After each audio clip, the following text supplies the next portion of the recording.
नमस्कार ओमकार जी। बहुत बहुत स्वागत है आपका। नमस्कार अंजू जी, याद करने के लिए आपके सभी दर्शकों को मेरा नमस्कार। सर, बीजेपी के सांसद डॉक्टर निशिकांत दुबे क्या सच में सीजेआई संजीव खन्ना के खिलाफ बयान देकर बुरी तरह से फंस गए हैं? कंटेम्प्ट ऑफ कोर्ट की कार्रवाई उनके खिलाफ हो सकती है? कंटेम्प्ट ऑफ कोर्ट की कार्रवाई तो किसी के भी खिलाफ कर सकता है सुप्रीम कोर्ट। वो इतना पावरफुल है। लेकिन सवाल ये है कि केवल निशिकांत दुबे, बाकी लोगों ने इस देश में कभी सुप्रीम कोर्ट का कंटेम्प्ट नहीं किया, कभी अवमानना नहीं की। और ये अलग अलग तरह के मानदंड जब सुप्रीम कोर्ट दिखाता है, प्रशांत भूषण पर तो 1 रुपए का जुर्माना लगाता है कंटेम्प्ट करने पर, अवमानना करने पर, और बाकी लोगों को जो है वो अंदर भी कर देता है, दूसरी भी सजाएं दी जाती हैं। देखिए, सवाल बहुत बड़े खड़े हो रहे हैं, उनके जवाब देने पड़ेंगे। उनके जो ज्वलंत प्रश्न हैं उनसे आप बहुत लंबे समय तक भाग नहीं सकते हैं, बचकर के नहीं भाग सकते हैं। यह सोशल मीडिया का जमाना है। केवल निशिकांत दुबे जो है बयान दे रहे हैं क्या, या केवल वही सवाल उठा रहे हैं क्या? आप जरा सोशल मीडिया पर जाकर के देखिए। आप कहीं मत जाइए, जो सुप्रीम कोर्ट से संबंधित हम लोग वीडियो बनाते हैं उसके कमेंट बॉक्स में ही पढ़ लीजिए। लोगों का जो गुस्सा सामने आ रहा है निकल करके, और वो किस किस तरह की बातें कर रहे हैं और किस तरह अपने गुस्से का इजहार कर रहे हैं वो लोग। ये क्यों हो रहा है? बजाय इसके कि गैंगअप होकर के और निशिकांत दुबे के जरिए फिर से प्रधानमंत्री नरेंद्र मोदी पर निशाना साधा जाए और उनको कटघरे में खड़ा किया जाए, उनकी सरकार को सुप्रीम कोर्ट विरोधी करार देने की कोशिश की जाए, जैसा मैं देख रहा हूं। बहुत जल्दबाजी में हैं जयराम रमेश से लेकर के तमाम लोग, जिन्होंने अब सवाल खड़े करने शुरू कर दिए और प्रधानमंत्री तक पहुंच गए सीधे। मुझे याद नहीं आ रहा है कि एज चीफ मिनिस्टर भी वो 13.5 साल रहे, एज प्राइम मिनिस्टर भी 10.5 साल से ऊपर, एज प्राइम मिनिस्टर भी उनका कार्यकाल हो गया। उन्होंने कभी सुप्रीम कोर्ट पर या गुजरात हाई कोर्ट पर कोई एक भी टिप्पणी की हो? कभी कभी वो टिप्पणी नहीं करते हैं, बल्कि वो हमेशा सम्मान देकर के चलते हैं। और सोशल मीडिया में ही हम और आप पढ़ते रहते हैं कि कौन जो है वो मोदी विरोधी सीजेआई आ गया है, और कौन कौन जज जो हैं वो किस किस तरह की धारणा रखते हैं। अंजू जी, आगे बढ़ने से पहले मैं एक सवाल खड़ा करना चाहता हूं सुप्रीम कोर्ट के लिए। ये पारदीवाला थे ना जिन्होंने नुपुर शर्मा के बारे में एक टिप्पणी कर दी थी। नुपुर शर्मा के बारे में क्या कहा था सुप्रीम कोर्ट ने? कि इनकी वजह से ही पूरे देश में आग लग गई है और ये जो हालात पैदा हुए हैं ये हुई है। यहां तक कह दिया था कि उदयपुर में जो दर्जी कन्हैया की गर्दन रेती गई है, उन हालातों के लिए भी जैसे नुपुर शर्मा ही जिम्मेदार है। तो भाई, इनको तो गर्दन काटने का शौक है। नुपुर शर्मा का तो चलो एक प्रकरण था वो, जिसमें उन्होंने केवल बयान दिया था। इन लोगों ने शिवलिंग के बारे में, महादेव जी के बारे में, भगवान राम के बारे में, जो हिंदुओं के आस्था के केंद्र हैं, प्रतीक हैं, जो हमारे रोम रोम में बसे हैं, उनके बारे में क्या क्या टिप्पणी कर रखी है। इन्होंने तो दुर्गा पंडालों से लेकर के मंदिरों तक पर जो है हमले कर रखे हैं।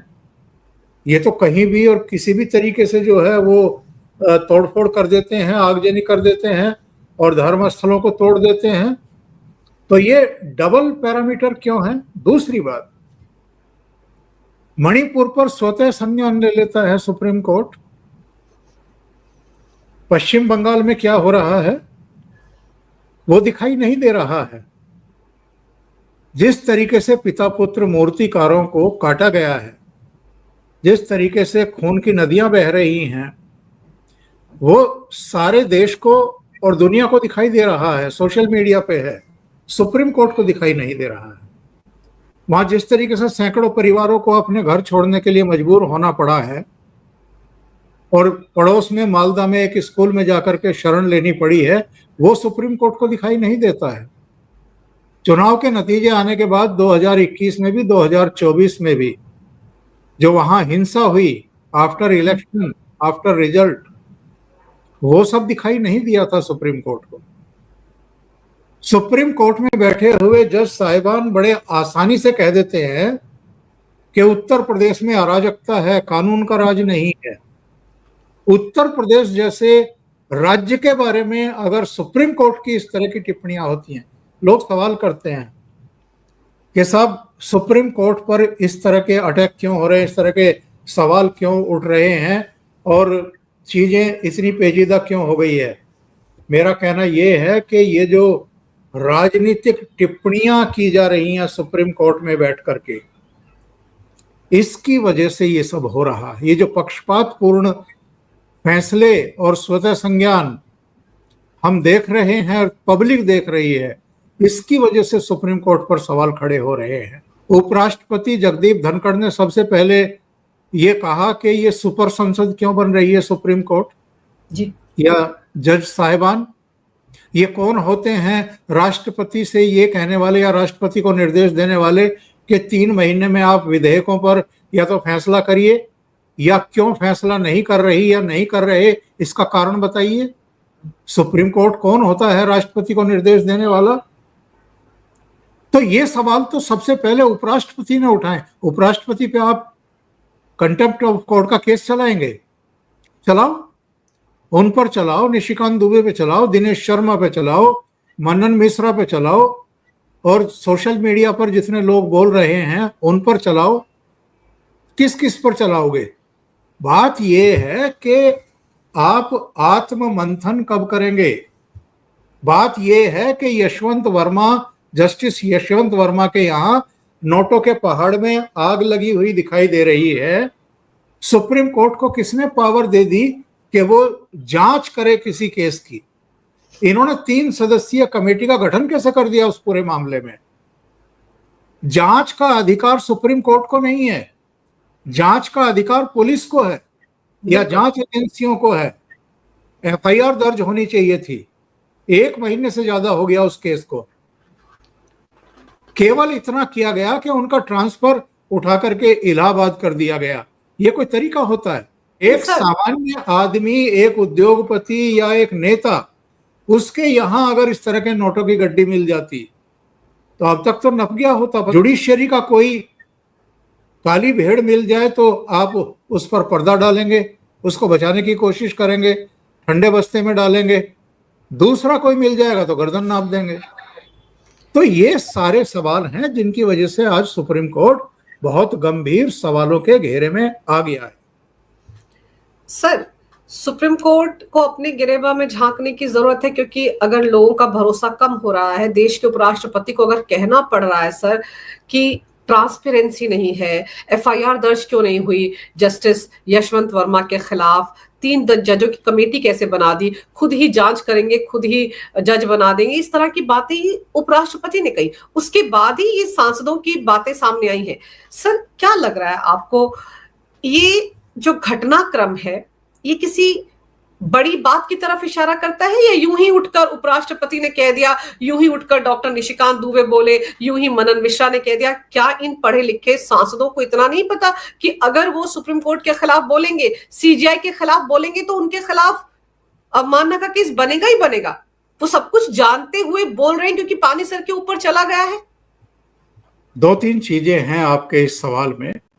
देखिए, मेरा 4 दशक का पत्रकारिता का अनुभव है, 3-4 अलग अलग अखबारों में काम किया, 3 अखबारों में संपादक की भूमिका मेरा। हम लोग जब एडिटोरियल लिखते थे तो सुप्रीम कोर्ट के बारे में टिप्पणी करते हुए 10 बार सोचते थे कि सुप्रीम कोर्ट एक ऐसी जगह है, एक ऐसा संस्थान है जिसका सम्मान बना रहना चाहिए। तो आज अगर हम बैठ करके चैनल पर सुप्रीम कोर्ट के ऊपर सवाल खड़े कर रहे हैं तो इसके लिए कौन जिम्मेदार है? हम लोगों का वो संयम भरा आचरण जिम्मेदार है, जो ये उम्मीद कर रहा था कि चलो 1 2 3 4 जज आ गए होंगे ऐसे जो पॉलिटिकली मोटिवेटेड हैं या जिनकी विचारधारा कुछ अलग है। लेकिन जब लगातार इस तरह की चीजें होती हैं तब आदमी का संयम चूक जाता है। कब तक आदमी इन चीजों को मूक दर्शक बन करके देखता रहेगा? और एक तरफ से आप पूरी तरीके से आंख बंद करके बैठ जाएं और दूसरे में अति सक्रियता दिखाएं। जो सवाल खड़े किए हैं ना उपराष्ट्रपति जी ने और इन निशिकांत दुबे ने खास तौर से, कि अगर कानून सुप्रीम कोर्ट में बैठे हुए जज ही बनाएंगे तो फिर संसद को और विधानसभाओं में ताला लगा दो, जरूरत क्या है? भाई आपने कानून बना दिया ना, आपने राष्ट्रपति को निर्देश देकर के कानून तो बना दिया। अब ये सरकार के ऊपर है कि वो अध्यादेश ला करके इसको निषेध करे। और जो तुरंत तमिलनाडु की सरकार ने 10 विधेयकों के लिए नोटिफिकेशन जारी कर दिया, उनको निषेध करे। बिल्कुल, क्योंकि ये इतना रॉन्ग जो है एक पैटर्न शुरू हो जाएगा कि हर राज्य सरकार जो है वो राज्यपाल को और राष्ट्रपति को ओवर रूल करेगी और अपने कानून जो है वो अधिसूचित कर देगी।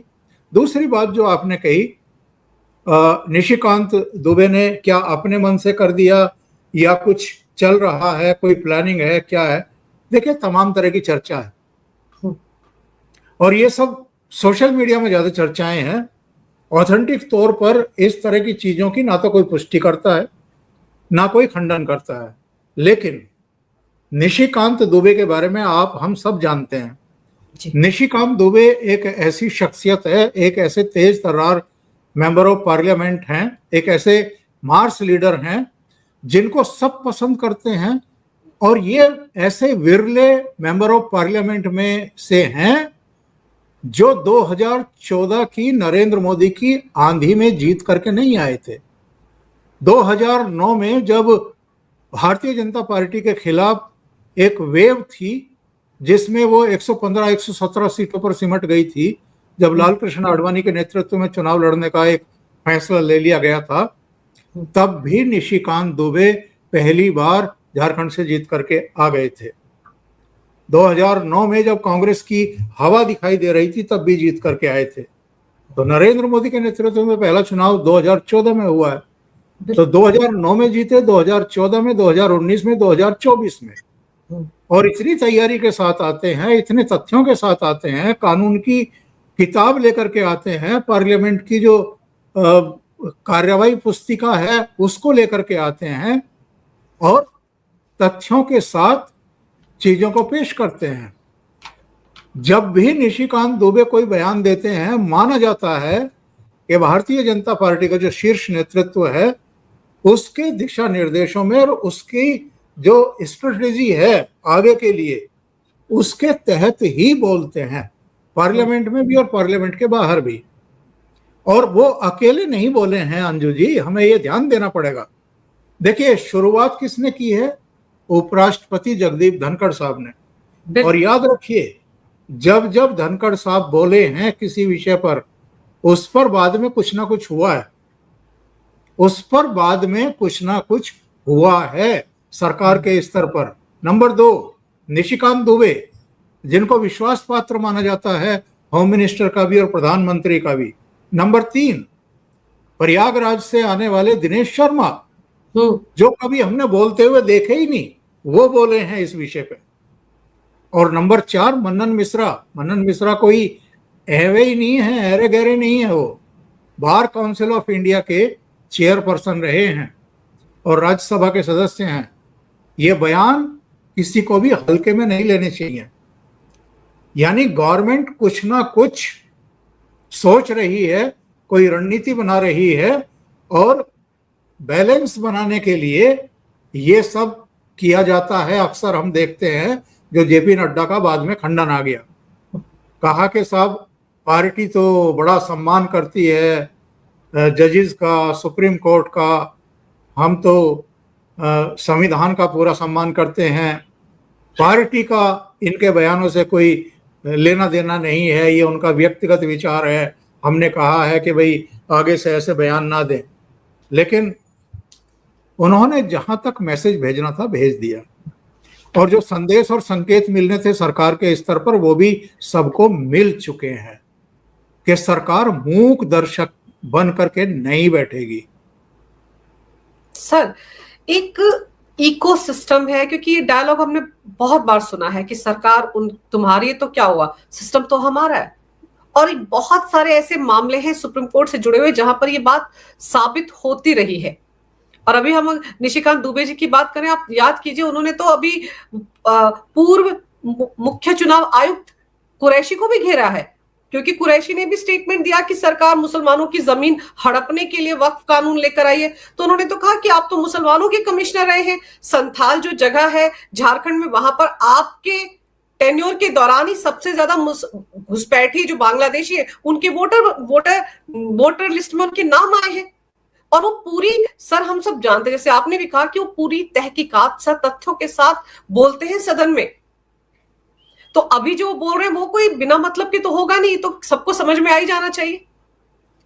जिन SY कुरैशी का आप नाम ले रही हैं, ये हरियाणा में चीफ सेक्रेटरी रहे और एक समय ओम प्रकाश चौटाला के बड़े मुंह लगे थे, और उनकी संतानें तो जिस तरीके से काम करती थी, खासतौर से अभय चौटाला, वो सब, तो उनके साथ भी इनका एक बार पंगा हुआ था। बहरहाल SY कुरैशी भी उसी इकोसिस्टम का हिस्सा हैं।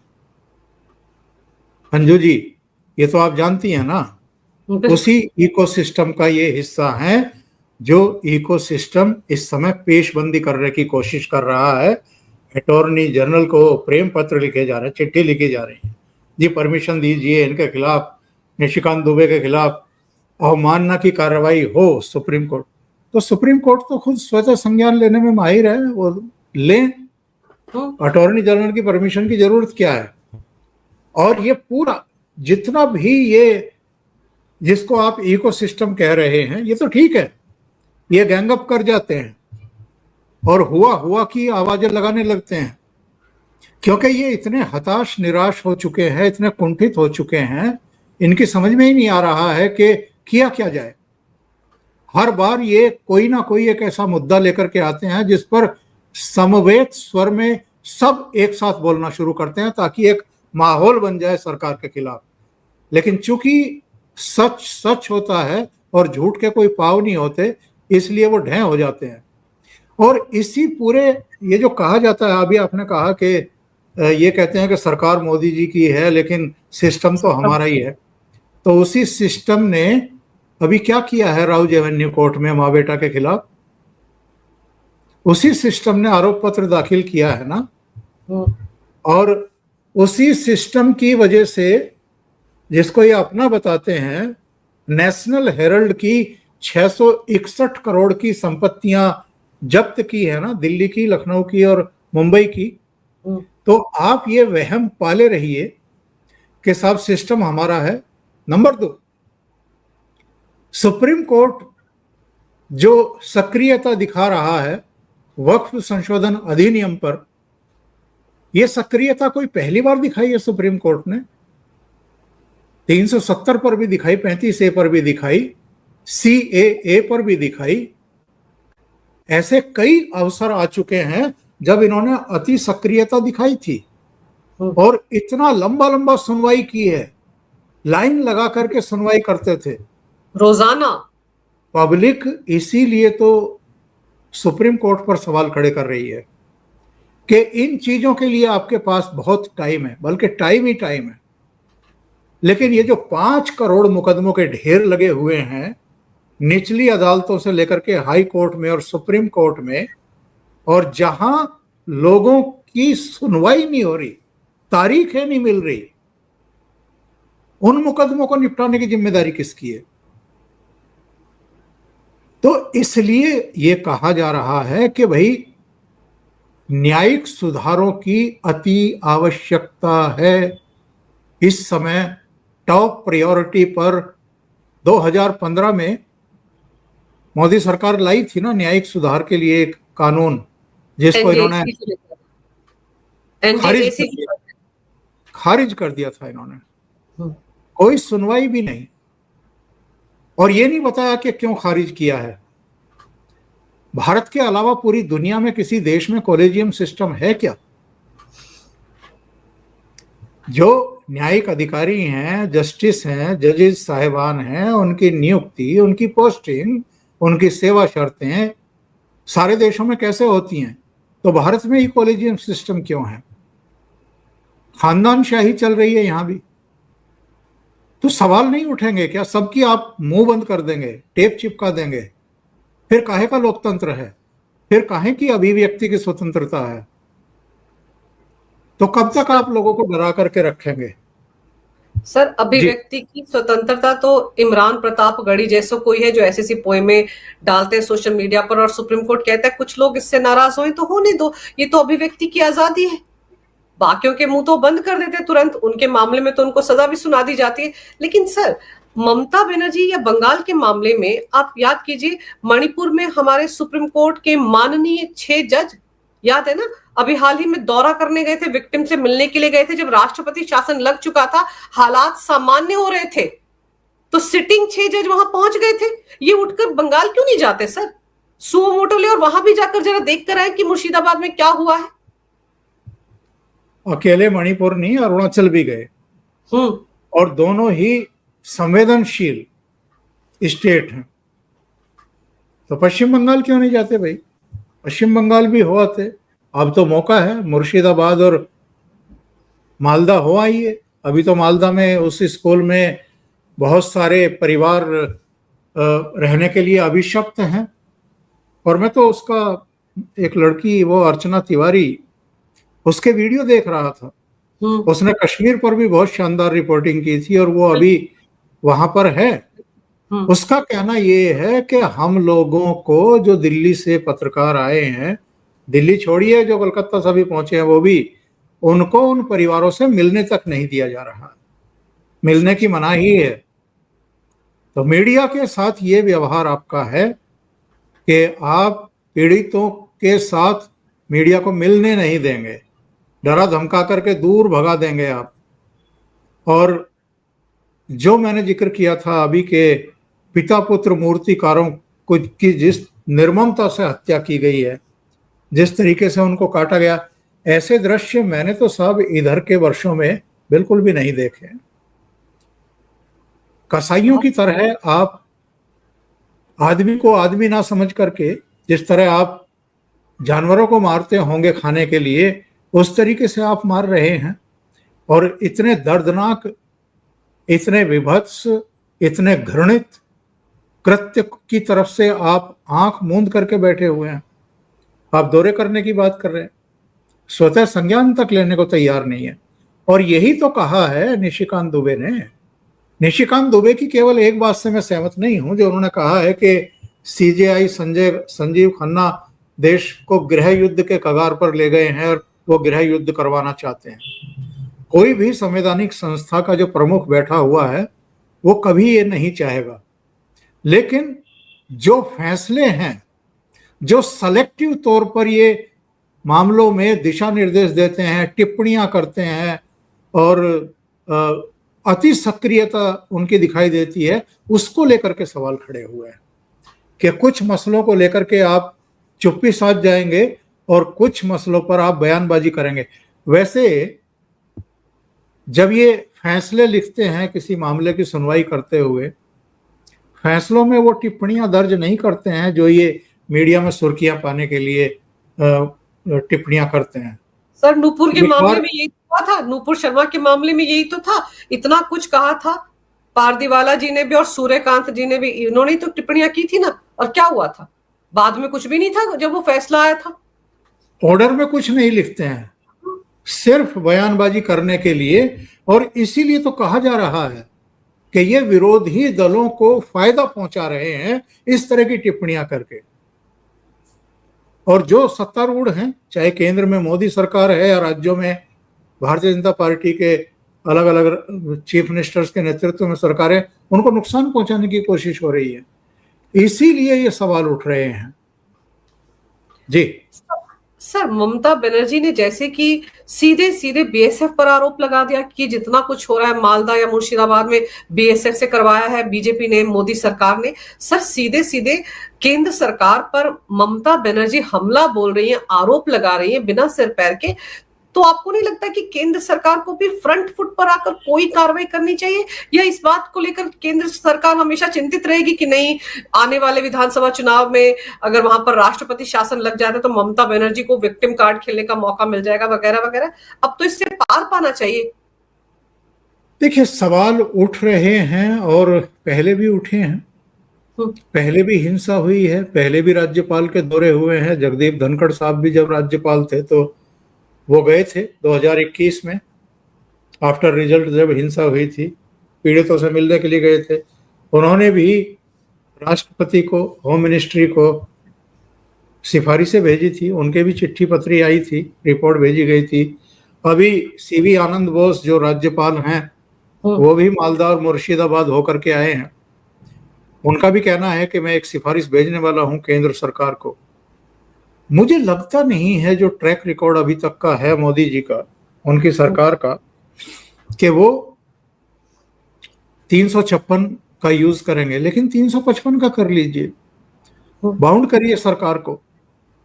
और बहुत सारे इलाकों में जहां जरूरत है वहां केंद्रीय बलों की तैनाती करिए। तो ये तो आप कर ही सकते हैं।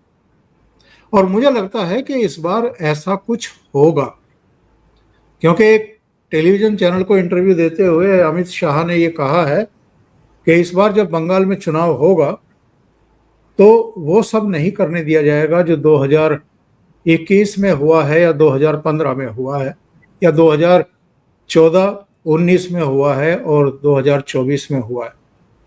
तो देखते हैं, लेटेस्ट। सर और दूसरी तरफ एक तो पश्चिम बंगाल के हालात हम सब जानते हैं, कैसे ममता बनर्जी कैसे टीका टिप्पणियां करती हैं। और फिर आप एमके स्टालिन को देखिए, वो कहते हैं कि तमिलनाडु कभी भी दिल्ली के अंडर नहीं रहेगा।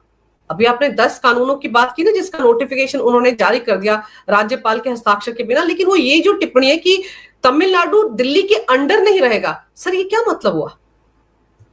नहीं, दिल्ली किसी को अपने अंडर में रखना भी नहीं चाहती है और रखने की शायद दिल्ली की नीयत भी नहीं है। और क्यों दिल्ली किसी को अपने अंडर में रखना चाहेगी? हाँ, ऐसी बातें करके वो तमिलनाडु में एक पूरा वर्ग है जो उनका वोट बैंक है, उसको कुछ मैसेज देने की कोशिश करते रहते हैं। और ये कोई पहला राज्य नहीं है, पहला मुख्यमंत्री नहीं है जो इस तरह की बयानबाजी कर रहा है। एक दौर में याद करिए, पंजाब में भी कुछ इस तरह की बातें कही जाती थी, केरल में भी कही जाती थी, इस तरह की चीजें पश्चिम बंगाल में भी कही गई हैं। कुछ दूसरे जो विरोधी दलों के रोल्ड स्टेट रहे हैं वहां भी ये बातें कही गई हैं।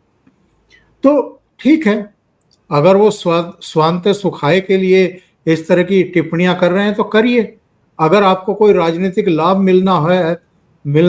लेना चाहते हैं तो ले लीजिए, लेकिन देश की एकता, अखंडता और जो देश की संप्रभुता, उसको जब आप ठेस पहुंचाने की कोशिश करेंगे, इसको चोट पहुंचाने की कोशिश करेंगे, तो ना केंद्र शांत बैठेगा और ना ही बैठना चाहिए। और बहुत तीखी टिप्पणियां इस तरह की जो भी पोस्चरिंग होती है स्टेट्स के हेड की, जब उनकी तरफ से इस तरह की बयानबाजी की जाती है तो बहुत तीखी प्रतिक्रिया हम और आप देखते हैं कि सोशल मीडिया पर आती हैं। लेकिन ये प्रतिक्रिया केवल सोशल मीडिया पर नहीं आनी चाहिए, ये प्रतिक्रिया सारे दलों की तरफ से आनी चाहिए कि आप अलगाववाद के बीज क्यों बो रहे हैं, आप इस तरह की बातें क्यों कर रहे हैं, लोगों को भड़का क्यों रहे हैं। जम्मू कश्मीर में भी तो एक समय में यही बयानबाजी होती थी, फारूक अब्दुल्ला परिवार की तरफ से भी, महबूबा मुफ्ती की तरफ से भी। तो ये कोई नई बात है नहीं। कुछ लोग हैं जिनको ये गलतफहमी है कि जब इस तरह की भाषा बोलेंगे तो हमारा जो वोटर है वो यूनाइट होगा और उसको ध्रुवीकृत करने में हमें आसानी हो जाएगी। सर सारा वोट बैंक का ही खेल है, अपने अपने वोट बैंक को खुश करने के लिए इस तरह के स्टेटमेंट्स नेता देते हैं। लेकिन अब देखना होगा कि डॉक्टर निशिकांत दुबे का जो मामला है वो किस तरह से आगे बढ़ता है। वो जो चिट्ठी लिखी गई है अटॉर्नी जनरल को कार्रवाई करने के लिए, वो मामला क्या करवट लेता है, आपने सर बहुत ही महत्वपूर्ण विषय पर महत्वपूर्ण जानकारी मेरे दर्शकों को दी। मेरे लिए आपने समय निकाला। आपका बहुत बहुत धन्यवाद। नमस्कार। नमस्कार।